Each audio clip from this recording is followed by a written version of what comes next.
നമസ്കാരം. പവർ പോയിന്റിലേക്ക് എല്ലാ പ്രേക്ഷകർക്കും സ്വാഗതം.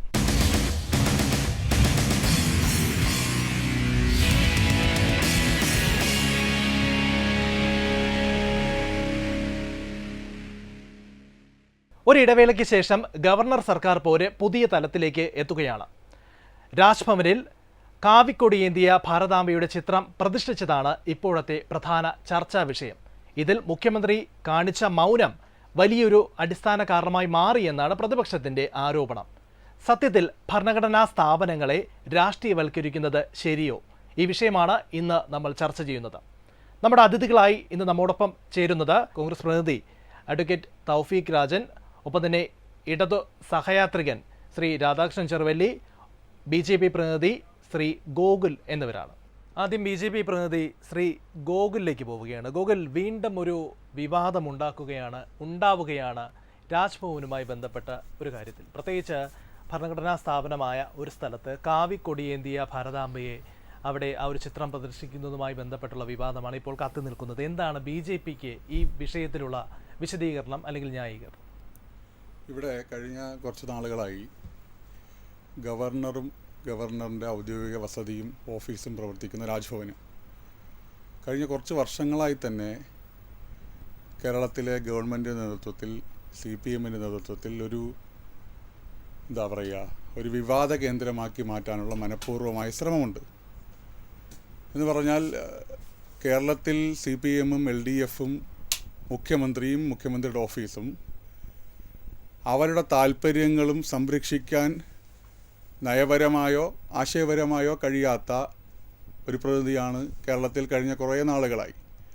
പ്രത്യേകിച്ച് കേന്ദ്രം നരേന്ദ്രമോദിയുടെ നേതൃത്വത്തിൽ NDAയുടെ സർക്കാർ ഭരിക്കുന്നത് മുതൽ കേരളത്തിലെത്തുന്നതെല്ലാം ഇവരുടെ ഇംഗിതത്തിനൊരിക്കലും വഴങ്ങാത്ത, ഭരണഘടനയിലും രാജ്യത്തിൻ്റെ മൂല്യങ്ങളിലും ഈ നാട്ടിലെ മനുഷ്യർക്കും വേണ്ടി നിലകൊള്ളുന്ന ഗവർണർമാരെയാണ് ഈ രാജ്യത്തിൻ്റെ പ്രസിഡൻറ്റിൻ്റെ പ്രതിനിധിയായി കേരളത്തിലേക്ക് അയച്ചിട്ടുള്ളത്. ആ അയച്ച പ്രതിനിധികൾ ഏറ്റവും ഒടുവിലത്തെ ഗവർണറാണ് രാജേന്ദ്ര അർലേക്കർ. അപ്പോൾ സ്വാഭാവികമായിട്ടും അദ്ദേഹത്തെയും, ഇപ്പോൾ നമ്മൾ ആരിഫ് മുഹമ്മദ് ഖാൻ്റെ സാഹചര്യമൊക്കെ നമ്മൾ കണ്ടതാണ്. അപ്പോൾ ഈ കുട്ടിക്കുരങ്ങന്മാരെ കൊണ്ട് ചുടുചോറ് വാരിക്കുന്നത് പോലെ മുഖ്യമന്ത്രിയും മുഖ്യമന്ത്രിയുടെ മന്ത്രിമാരുടെയും അവരുടെ ഓഫീസിൻ്റെയും ഒക്കെ വ്യക്തിപരവും അവരുടെ വ്യക്തിപരത്തിലൂന്നിയ രാഷ്ട്രീയവും താല്പര്യങ്ങളെ സംരക്ഷിക്കാത്തത് കൊണ്ട്, അതിൻ്റെ താഴെ ഒപ്പിടാത്തത് കൊണ്ട് അദ്ദേഹത്തെ കേരളത്തിലെ തെരുവുകളിൽ വേട്ടയാടിയത് നമ്മൾ കണ്ടതാണ്. SFI അടക്കമുള്ള സംഘടനകളുടെ നേതൃത്വത്തിൽ, CPMൻ്റെ നേതൃത്വത്തിൽ. അപ്പോൾ അതിൻ്റെ ഒരു തുടർച്ചയാണ് ഇപ്പോൾ ഇവിടെ നടക്കുന്നത്. ആ തുടർച്ച എന്ന് പറയുന്നത് ഈ രാജ്യത്ത് സ്വാതന്ത്ര്യത്തിനും മുകളിൽ, സ്വാതന്ത്ര്യം എന്ന ആശയത്തെ രാജ്യം ചർച്ച ചെയ്യുന്നതിനും കാലങ്ങൾക്ക് മുമ്പ് ഈ രാജ്യത്തെ സ്വാതന്ത്ര്യകാംക്ഷികൾ, ഈ രാജ്യത്ത് സ്വാഭിമാനത്തോടെ സ്വാതന്ത്ര്യത്തോടെ മനുഷ്യർ ജീവിക്കണമെന്ന് ചിന്തകൾ പങ്കുവച്ചിരുന്ന മഹാരഥന്മാരായിട്ടുള്ള ആളുകൾ വിവിധ ഘട്ടങ്ങളിൽ നമ്മുടെ രാജ്യത്തിൻ്റെ വിവിധ പ്രവിശ്യകളായി, വിവിധ ഇടങ്ങളായി, വിവിധ നാട്ടുരാജ്യങ്ങളായി നിലകൊണ്ടിരുന്ന നമ്മുടെ നാട്ടിലെ വിവിധ സ്വത്വങ്ങളിൽ അടിസ്ഥാനപ്പെടുത്തി, സ്വത്വങ്ങളെന്ന് പറയുമ്പോൾ ജാതി, മതം, വർണ്ണം, വർഗം, ഭാഷ, എല്ലാ തരത്തിലും വൈവിധ്യങ്ങളിലൂന്നിയിരുന്ന ഒരുപാട് പ്രവിശ്യകളുടെ ഒരു കൂട്ടമായിരുന്നു നമ്മൾ ഇന്ന് ഈ പറയുന്ന ഭാരതം അല്ലെങ്കിൽ ഇന്ത്യ, സ്വതന്ത്ര ഇന്ത്യ. അപ്പോൾ രാജ്യത്ത് പല ഘട്ടങ്ങളിൽ രാജ്യം മാറി മാറി അധിനിവേശ ശക്തികളുടെ കീഴിൽ ഭരിക്കപ്പെടുകയും രാജ്യത്തെ പ്രകൃതിയും രാജ്യത്തെ സംസ്കൃതിയും മനുഷ്യരുമെല്ലാം അധിനിവേശ ശക്തികളാൽ കൊള്ളയടിക്കപ്പെടുകയും രാജ്യത്തിൻ്റെ സംസ്കാരവും പൈതൃകവും തന്നെ കൊള്ളയടിക്കപ്പെടുകയും ചെയ്യുന്ന ഘട്ടത്തിൽ മനുഷ്യർ പുഴുക്കളെപ്പോലെ, അടിമകളെപ്പോലെ അപരന്, വൈദേശിക ശക്തിക്ക് അടിമപ്പെട്ട് ജീവിക്കേണ്ടി വരുന്ന കാലഘട്ടത്തിൽ രാജ്യത്തിൻ്റെ മൂല്യവും രാജ്യത്തിൻ്റെ ദേശീയ ബോധവും സമഗ്രമായി ക്രോഡീകരിക്കാൻ വേണ്ടി ഒരു പ്രതീകമായി രൂപപ്പെട്ടതാണ് ഭാരതമാതാവ്, ഭാരതാംബ. ആ രൂപപ്പെട്ട പ്രതീകമെന്ന് പറയുന്നത് നമ്മുടെ രാജ്യം നമ്മുടെ അമ്മയാണ്. അമ്മയെ അനുസരിക്കാനും അമ്മയ്ക്ക് വേണ്ടി ജീവൻ ബലി നൽകാനും അമ്മയുടെ സ്വാതന്ത്ര്യത്തിനും അമ്മയുടെ കൈയും കാലുകളും വിലങ്ങുകളാൽ ചങ്ങലകളാൽ ബന്ധിച്ച സാഹചര്യങ്ങളെ ഒഴിവാക്കാൻ മക്കളായ നാം ജാതിയും മതവും വർഗവും വർണ്ണവും ഏത് സ്വത്വവും മറികടന്ന് ഒരു നൂലിൽ കോർത്ത മുത്തുമണികൾ അണിയുന്ന അമ്മയുടെ മാല പോലെ. ഇതാണ് നമ്മുടെ സങ്കല്പം. പക്ഷേ അത് പൂർണ്ണമായിട്ടും തകിടം മറിച്ചില്ലേ? എങ്ങനെയാണ്? എന്താണ് അവിടെ ഈ വിവാദത്തിനുള്ള കാരണം എന്താണെന്നാണ് BJP കരുതുന്നത്? എന്തുകൊണ്ടാണ് ഇപ്പോൾ സർക്കാരും പ്രതിപക്ഷവും ഒക്കെ അത്തരമൊരു ഇടപെടൽ അവിടെ നടത്തിയത് ശരിയല്ല എന്ന് പറയുന്നതിനുള്ള കാരണം എന്താണെന്നാണ് താങ്കൾ കരുതുന്നത്? സർക്കാരിൻ്റെയും പ്രതിപക്ഷത്തിൻ്റെയും ഇടപെടൽ പറയുന്ന രാഷ്ട്രീയവും കാരണങ്ങളൊക്കെ BJP ബാധിക്കുന്ന കാര്യമല്ല. അല്ലല്ല, ഇത് BJPക്ക് സ്വന്തമായിട്ട് ഉണ്ടാക്കിയ സ്ഥാപനമല്ല ഈ രാജ്ഭവൻ എന്ന് പറയുന്നത്. ഭരണഘടനാ സ്ഥാപനമാണ്. ജനാധിപത്യ രീതിയിൽ താങ്കൾ പറഞ്ഞ ആദ്യഘട്ടത്തിൽ പറഞ്ഞ ആ വാദങ്ങളൊക്കെ തന്നെ അംഗീകരിക്കുന്നു. ശരിയാണ്, ഇന്ത്യ എന്ന് പറയുന്നത് എല്ലാ മതസ്ഥരെയും എല്ലാ ജാതികളെയും എല്ലാ രാഷ്ട്രീയ പാർട്ടികളെയും എല്ലാ വൈവിധ്യങ്ങളെയും ഒരുമിച്ച് കൊണ്ടുപോകുന്ന രാജ്യമാണ്. ആ രാജ്യത്ത് കൃത്യമായിട്ടുള്ള ഒരു ഭരണഘടനയുണ്ട്, നിയമങ്ങളുണ്ട്. അത് ഏതെങ്കിലും ഒരു പാർട്ടിക്ക് വേണ്ടി മാത്രം തിരഞ്ഞെടുത്ത ഒരു സ്ഥാപനമല്ല ഈ ഭരണഘടനാ സ്ഥാപനങ്ങൾ എന്ന് പറയുന്നത്. അവിടെ കാവിക്കൊടി ഏന്തിയ ഒരു ഭാരതാംബയല്ല നമുക്ക് വേണ്ടത്. യഥാർത്ഥത്തിൽ ഭാരതാംബയുടെ ചിത്രം എന്താണ് നമ്മുടെ മുൻപിലുള്ളത്? അല്ലെങ്കിൽ ചരിത്രപരമായി ഉള്ളത് എന്താണ്? ഏത് ചിത്രമാണ് നമ്മുടെ മുൻപിലുള്ളത്? ഇവിടെ നമ്മൾ ചരിത്രമൊക്കെ പരതി പോയാൽ ഭാരതാംബയുടെ ചിത്രം 1905 അമരേന്ദ്ര ടാഗോർ ആദ്യമായി വരയ്ക്കുന്നത്. ആ ചിത്രം നിങ്ങളിപ്പോൾ ഭാരതാംബയുടെ അർലേക്കർ, കേരളത്തിൻ്റെ ബഹുമാനീയനായിട്ടുള്ള ഗവർണർ രാജേന്ദ്ര അർലേക്കറിൻ്റെ നേതൃത്വത്തിൽ രാജ്ഭവനിൽ സ്ഥാപിച്ച ഭാരതമാതാവിൻ്റെ ചിത്രത്തിൽ നിങ്ങൾക്ക് കാവിക്കൊടി കാണാം എന്നുള്ളതാണ് ഈ പറയുന്ന CPM-ൻ്റെയും പ്രതിപക്ഷത്തിൻ്റെയും ഒക്കെ വാദം. നമ്മൾ മനസ്സിലാക്കേണ്ടത് 1905 അമരേന്ദ്ര ടാഗോറിൻ്റെ നേതൃത്വത്തിൽ വരച്ച ഭാരതാംബയുടെ ചിത്രം, അവിടെ കൊടി മാത്രമല്ല കാവി, ഭാരതാംബയുടെ വസ്ത്രം, ഭാരതമാതാവ് അണിഞ്ഞിരിക്കുന്ന വസ്ത്രം കാവിയായിരുന്നു. നെൽക്കതിരും വെളുത്ത വസ്ത്രവും മാലയും ഒക്കെ പുസ്തകവുമൊക്കെ കയ്യിൽ 4 കൈകളിൽ പേറുന്ന ഭാരതാംബയുടെ ചിത്രമാണ് 1905 വരയ്ക്കപ്പെട്ടത്. അപ്പോൾ ഇന്നതൊരു കൊടിയിലേക്ക് എത്തി നിൽക്കുന്നു. നിങ്ങൾ കാവി എന്ന നിറം, കാവി എന്ന കൊടി എന്തോ അസ്പർശ്യമായിട്ടുള്ളതാണ് എന്ന രീതിയിലേക്ക് CPM-ൻ്റെ നിർവചനവും നറേറ്റീവും കോൺഗ്രസിൻ്റെ നിർവചനവും നറേറ്റീവും ഭാരത് മാതാ കി ജയ് എന്ന് വിളിച്ചാൽ അവരൊന്നും കേരളത്തിൻ്റെ സാമൂഹിക ഘടനയിൽ ഉൾക്കൊള്ളുന്നവരല്ല, അവരെല്ലാം ഉത്തരേന്ത്യക്കാരാണ് എന്ന തരത്തിലുള്ള നിർവചനം CPM അവസാനിപ്പിക്കണം. ശ്രീ രാധാകൃഷ്ണൻ ചെറുവല്ലി, ഇപ്പോൾ അദ്ദേഹം പറഞ്ഞ വിശദീകരണങ്ങളൊക്കെ അങ്ങ് കേട്ടിട്ടുണ്ടാകും. ഈ കഴിഞ്ഞ ദിവസമൊക്കെ നമ്മൾ മന്ത്രി വി ശിവൻകുട്ടിയുടെ കാര്യം കണ്ടു. ഇങ്ങനെ കുറേയധികം കാര്യങ്ങളുണ്ട്. പക്ഷേ ഒരു വശത്ത് ഇപ്പോഴും ഒരു വിമർശനം ഉയരുന്നുണ്ട്. അത് CPM-നെതിരെ, മുഖ്യമന്ത്രിക്കെതിരെ ഉയരുന്ന വിമർശനമാണ്. മുഖ്യമന്ത്രി ആദ്യഘട്ടത്തിൽ ഇതിനെതിരെയുള്ള കാര്യങ്ങൾ അറിയിച്ചു. അപ്പോൾ ഇനി അത് ഉപയോഗിക്കില്ല എന്നുള്ളൊരു നിർദ്ദേശം കിട്ടി, അല്ലെങ്കിൽ അത്തരം ഒരു അറിയിപ്പ് കിട്ടിയെന്ന് മുഖ്യമന്ത്രി പറയുകയും ചെയ്തു. പക്ഷേ നിലമ്പൂർ തെരഞ്ഞെടുപ്പിന് തൊട്ട് തലേ ദിവസമാണ് അദ്ദേഹം വാർത്താസമ്മേളനം നടത്തിയപ്പോൾ ഇതുമായി ബന്ധപ്പെട്ടുള്ള ഒരു വിശദീകരണം നടത്തിയത്. അതെന്തുകൊണ്ടാണ് മുഖ്യമന്ത്രി നേരത്തെ മൗനം വെടിയാത്തത് എന്നുള്ളൊരു വിമർശനം ഉയരുന്നുണ്ട്. താങ്കൾ എങ്ങനെയാണ് അതിനെ നോക്കിക്കാണുന്നത്? ഇപ്പോൾ ഈ ഭാരതമാതാവ് എന്നുള്ളത് ഒരു തർക്ക വിഷയമാക്കേണ്ട കാര്യം ഇല്ല. ഒരു ഇടതുപക്ഷക്കാരൻ എന്നുള്ള നിലയിൽ ഇത്തരത്തിലുള്ള ഐക്കണോഗ്രാഫികളോട് ഹൃദയൈക്യം എനിക്കില്ല, ഞാൻ തുറന്നു പറയുകയാണ്. അതിനോടുള്ള വിദ്വേഷമല്ല. ആ ഐക്കണോഗ്രാഫി പല ആളുകൾക്കും പലതാണ്. ഇപ്പം കമ്മ്യൂണിസ്റ്റുകാർക്ക് അവരുടേതായ ഐക്കണോഗ്രാഫി, അവരുടെ ചിഹ്നങ്ങളുണ്ട്.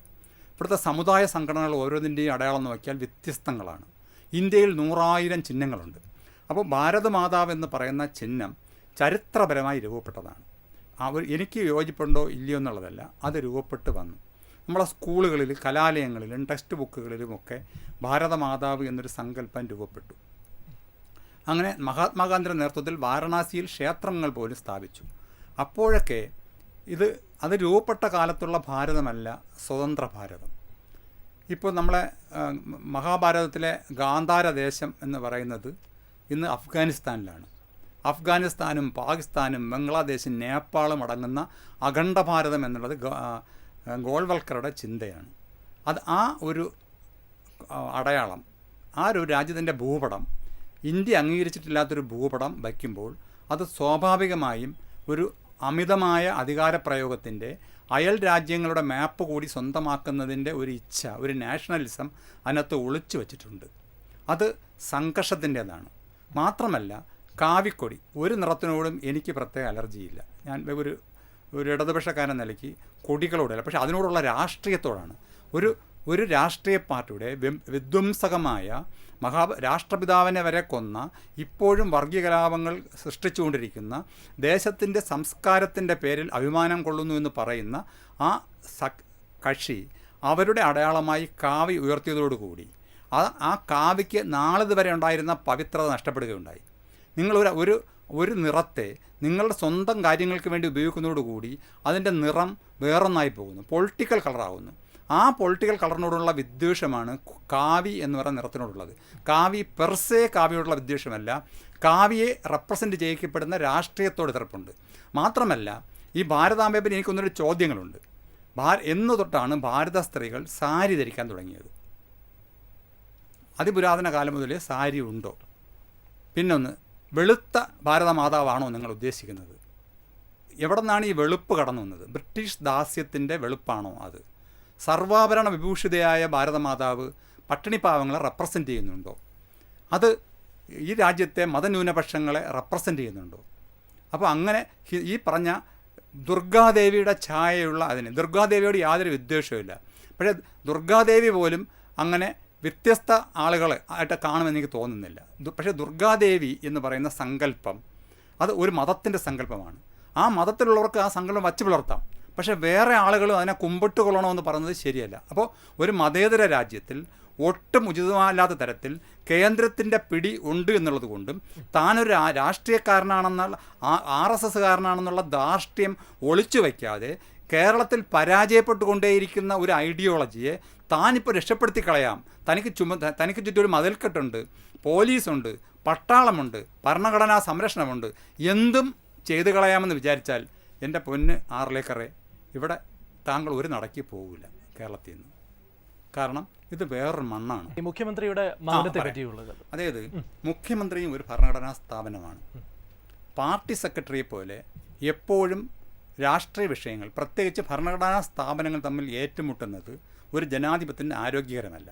എന്നാൽ ഒരു പരിധി കഴിയുമ്പോൾ ചില ഘട്ടങ്ങളിൽ ചില ഇടപെടൽ ആവശ്യം, അതൊരു മാന്യതയുടെ അകത്ത് നിന്ന് ചെയ്യാൻ കഴിയും. അല്ലാതെയും ചെയ്യാം, പക്ഷെ അങ്ങനെ ചെയ്യുന്നത് ഉചിതമല്ല.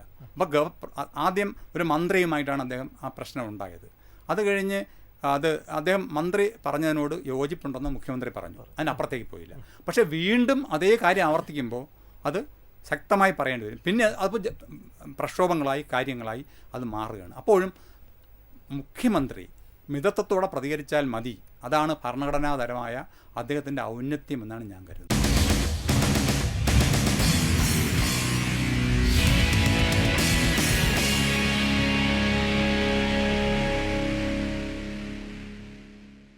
പറഞ്ഞതുപോലെ ഇത് കഴിഞ്ഞ കുറേ വർഷങ്ങളായി നമ്മൾ കണ്ടുകൊണ്ടിരിക്കുകയാണ് ഗവർണറും സംസ്ഥാന സർക്കാരും തമ്മിലുള്ള ഒരു പോര്. ഇപ്പോൾ ഇതാ മറ്റൊരു തലത്തിലേക്ക് കാര്യങ്ങൾ എത്തുന്നു. ഈ ഭാരതാംബയുടെ ചിത്രവും പ്രതിഷ്ഠിക്കലുമായി ബന്ധപ്പെട്ടുള്ള വിവാദങ്ങളുണ്ട്. മറുവശത്താണ് ഞാൻ ഈ ചോദിച്ചത്, മുഖ്യമന്ത്രി മൗനം തുടരുന്നു. അതിൻ്റെ ഭാഗമായിട്ടാണ് ഈ കഴിഞ്ഞ ദിവസം വി ശിവൻകുട്ടിക്ക്, മന്ത്രിക്ക് ഇറങ്ങിപ്പോകേണ്ടി വന്നു എന്നതടക്കമുള്ള വിമർശനങ്ങൾ ഒരു വശത്തുണ്ട്. പ്രതിപക്ഷം, കോൺഗ്രസ് ഇതിനെ എങ്ങനെയാണ് നോക്കിക്കാണുന്നത് ഈ വിഷയത്തെ? സത്യത്തിൽ ഈ വിഷയവുമായി ബന്ധപ്പെട്ടുകൊണ്ട് ഒരു പ്രതിഷേധം അറിയിക്കാൻ രാജ്ഭവൻ്റെ ഭാഗത്തു നിന്ന്, ഗവർണറുടെ ഭാഗത്തു നിന്ന് സംഭവിച്ചുകൊണ്ടിരിക്കുന്ന ഇത്തരത്തിൽ തുടർച്ചയായി സംഭവിച്ചുകൊണ്ടിരിക്കുന്ന ഭരണഘടനാ വിരുദ്ധ പ്രവർത്തനങ്ങളുമായി ബന്ധപ്പെട്ട് ഒരു പ്രതിഷേധം അറിയിക്കാൻ കേരളത്തിൻ്റെ സർക്കാരിനും മുഖ്യമന്ത്രിയും എന്തുകൊണ്ട് ഭയപ്പെടുന്നു? അതൊരു കേവലം ഭരണഘടനാ പ്രശ്നം മാത്രമാണ് എന്നുള്ള ഇടതു പ്രതിനിധിയുടെ, ഇടതു നിരീക്ഷൻ്റെ അഭിപ്രായത്തോട് യോജിക്കാൻ കഴിയില്ല. സത്യത്തിൽ മുഖ്യമന്ത്രി പ്രതികരണം നടത്തിയത് ഒരു ഗത്യന്തരമില്ലാതായ ഘട്ടത്തിലാണ്. ഗത്യന്തരമില്ലാതെയാണ് മുഖ്യമന്ത്രി ഒടുവിൽ മാധ്യമങ്ങളോട് നിലമ്പൂർ ഉപതെരഞ്ഞെടുപ്പിൻ്റെ ഏറ്റവും അവസാന ദിവസങ്ങളിൽ പ്രതികരിക്കാൻ തയ്യാറായത് എന്നുള്ളത് ആ വിഷയത്തിൻ്റെ രാഷ്ട്രീയം വ്യക്തമാക്കുന്ന ഒന്നാണ്. അദ്ദേഹം പറഞ്ഞല്ലോ, മാധ്യമപ്രവർത്തകർ ചോദിച്ചപ്പോഴാണ് ആ വിഷയത്തിൽ ഒരു അദ്ദേഹം അല്ലെങ്കിലും സെലക്റ്റീവായാണ് വിഷയത്തിൽ മറുപടി പറഞ്ഞത്. ഞാൻ അതിലേക്ക് വരികയാണ്. സത്യത്തിൽ ഈ രാജ്ഭവനെ RSS കേന്ദ്രമാക്കരുത് എന്ന് തന്നെയാണ് പ്രതിപക്ഷത്തിൻ്റെ നിലപാട്. ബഹുമാനപ്പെട്ട പ്രതിപക്ഷ നേതാവും KPCC അധ്യക്ഷനും ബഹുമാനപ്പെട്ട സംഘടനാ ചുമതലയുള്ള AICC ജനറൽ സെക്രട്ടറിയും ഒക്കെ പലതവണ അത് ആവർത്തിക്കപ്പെടുന്ന ഇല്ലെങ്കിൽ വ്യക്തമാക്കുന്ന ഒരു സാഹചര്യമുണ്ട്. പക്ഷേ ഇതാരാണ് പറയേണ്ടത്? പ്രതിപക്ഷമാണോ ഗവർണറോട് ഇക്കാര്യത്തെക്കുറിച്ച് രാജ്ഭവനെ RSS കേന്ദ്രമാക്കരുത് എന്നുള്ള നിലപാട് ഔദ്യോഗികമായി ഗവർണറെ അറിയിക്കേണ്ടത്? പറയേണ്ടത് സർക്കാരാണ്, മുഖ്യമന്ത്രിയാണ്. എന്തുകൊണ്ട് അവർ പറയാൻ മടിക്കുന്നു? എന്തുകൊണ്ട് അവർ പറയാൻ തയ്യാറാവുന്നില്ല എന്നുള്ളതാണ്, പ്രതിഷേധം അറിയിക്കാൻ എന്തുകൊണ്ട് സർക്കാർ തയ്യാറാവുന്നില്ല എന്നുള്ളിടത്താണ് മുഖ്യമന്ത്രിയെ പ്രതിരോധത്തിലാക്കുന്നത്. 1977 RSS പിന്തുണയോടെ നിയമസഭയിലെത്തിയ പിണറായി വിജയൻ RSSനോട് കമ്മിറ്റ്മെൻറ്റ് കാണിക്കുന്നു. അതിൻ്റെ തുടർച്ചയാണ് ഇപ്പോൾ ഉണ്ടായിക്കൊണ്ടിരിക്കുന്ന സംഭവ വികാസങ്ങൾ. ഞാൻ മുൻപ് സൂചിപ്പിച്ചു, ലിജിന് കുറേ നാളുകളായി നമ്മൾ നിരന്തരമായി ഈ വിഷയം മുൻകാലങ്ങളിലും ചർച്ച ചെയ്തിട്ടുണ്ട്. ഏതൊക്കെ ഘട്ടങ്ങളിൽ CPM പ്രതിസന്ധിയിലാവുന്നുണ്ടോ, സർക്കാർ പ്രതിസന്ധിയിലാവുന്നുണ്ടോ, ആ ഘട്ടങ്ങളിലെല്ലാം സഹായഹസ്തവുമായി ഗവർണർമാർ അവതരിക്കുന്ന ഒരു വലിയ സാഹചര്യം, ഒരു സവിശേഷ സാഹചര്യം, അത് ഈ ആരിഫ് മുഹമ്മദ് ഖാൻ്റെ കാലം തൊട്ട് സംഭവിച്ചിരിക്കുകയാണ്. രാഷ്ട്രീയമായി CPM പ്രതിരോധത്തിലാകുമ്പോൾ, രാഷ്ട്രീയമായി സർക്കാർ പ്രതിരോധത്തിലാകുമ്പോൾ അവിടെ സഹായഹസ്തം സ്വീകരിക്കാൻ വേണ്ടി കടന്നു വരുന്നത് ആരാ?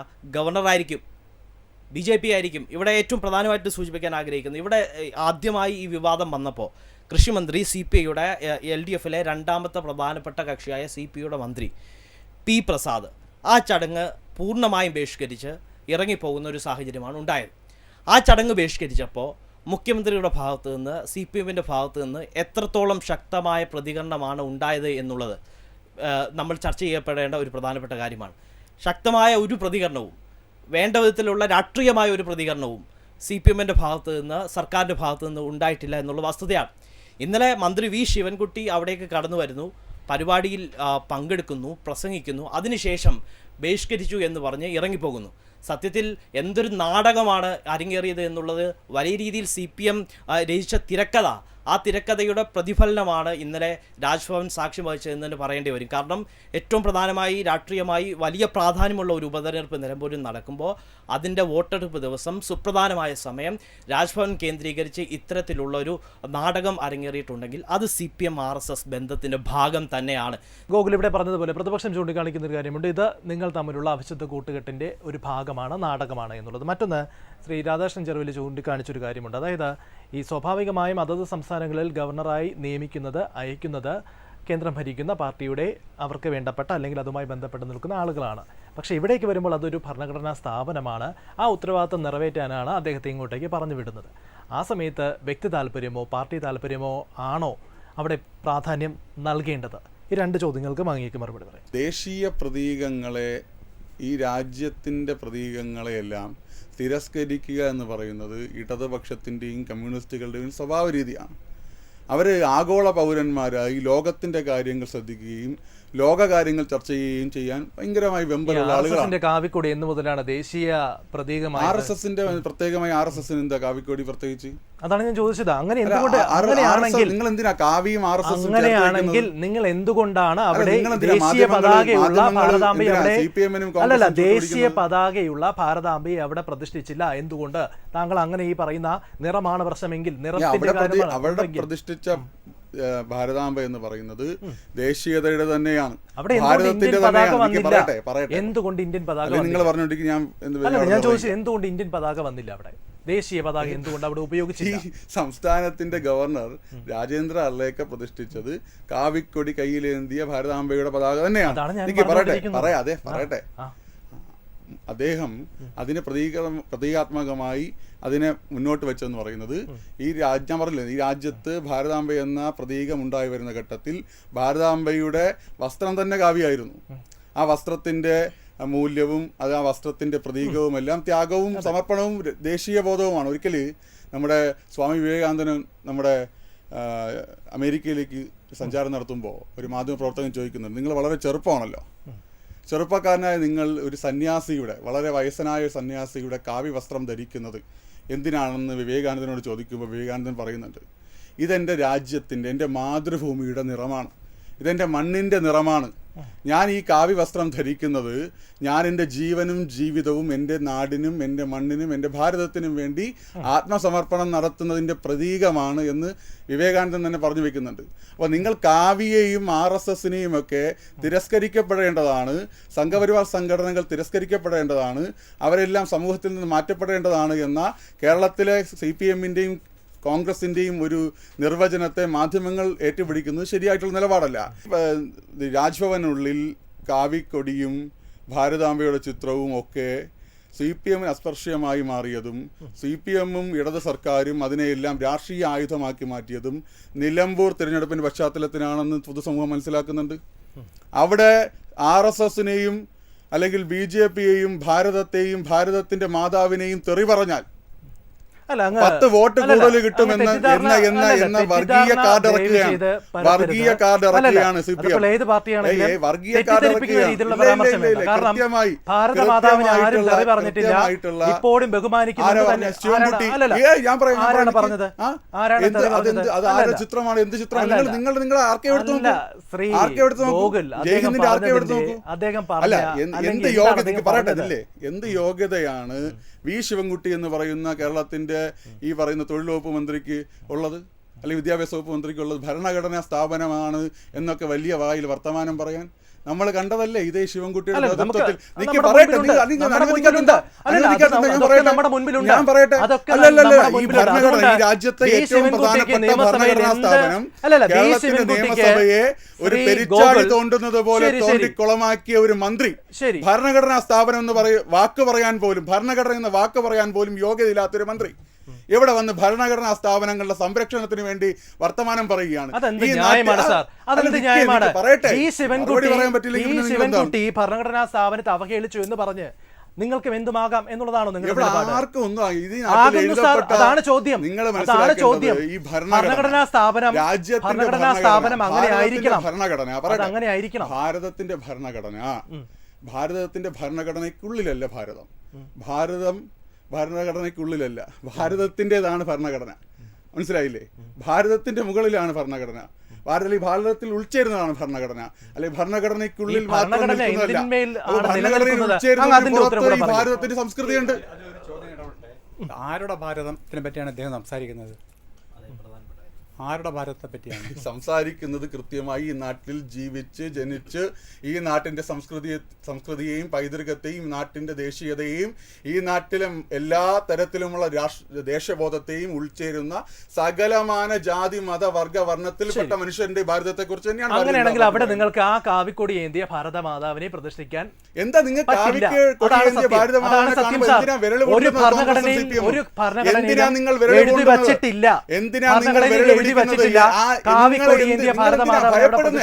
നിങ്ങൾ എന്തിനാ ഭയപ്പെടുന്ന? കാവിക്കൊടിയെ ഭയപ്പാട് വേണ്ട. നിങ്ങൾക്കാണ് ഭയം. പോകുമോ എന്ന് പറഞ്ഞ് ഭരണഘടനാ സ്ഥാപനങ്ങളെ പോലും സ്വന്തം കാൽക്കീഴിലാക്കാൻ ശ്രമിക്കുന്നതാരാണ്? അതാണ് ഭയം, അല്ലാതെ ഇത് ചോദിക്കുന്നതല്ല ഭയം.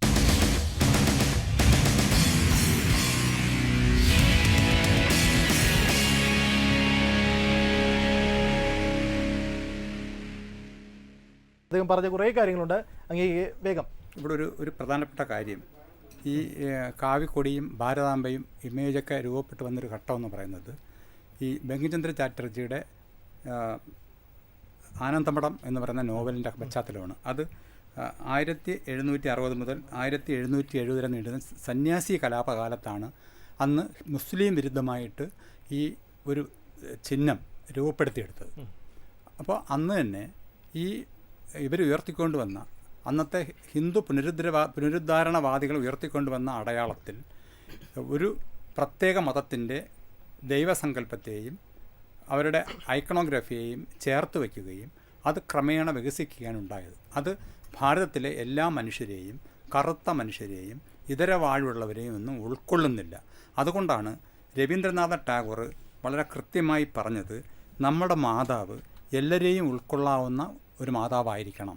സ്വാതന്ത്ര്യ സമരകാലത്ത് ഇന്ത്യയുടെ ഏറ്റവും നിർണായക ഘട്ടങ്ങളിൽ കബഡി കളിക്കുകയായിരുന്ന, സ്വാതന്ത്ര്യത്തെപ്പറ്റി യാതൊരു കാര്യങ്ങളും ഇടപെടാതെ ബ്രിട്ടീഷ് രാജ്ഞിക്ക് കത്തെഴുതി കൊടുത്ത് കാല് നക്കിയ, രാഷ്ട്രപിതാവിനെ കൊല്ലാൻ ഗൂഢാലോചന നടത്തിയ അതേ കക്ഷികൾ മതം എന്ന് പറയുന്ന ഐഡിയോളജിയെ ഉപയോഗപ്പെടുത്തിക്കൊണ്ട് എല്ലാത്തരം മതരൂപങ്ങളെയും രാഷ്ട്രീയമായി ഉപയോഗിച്ചുകൊണ്ട് ആണ് ഇന്നത്തെ ഭരണം പിടിച്ചിട്ടുള്ളത്.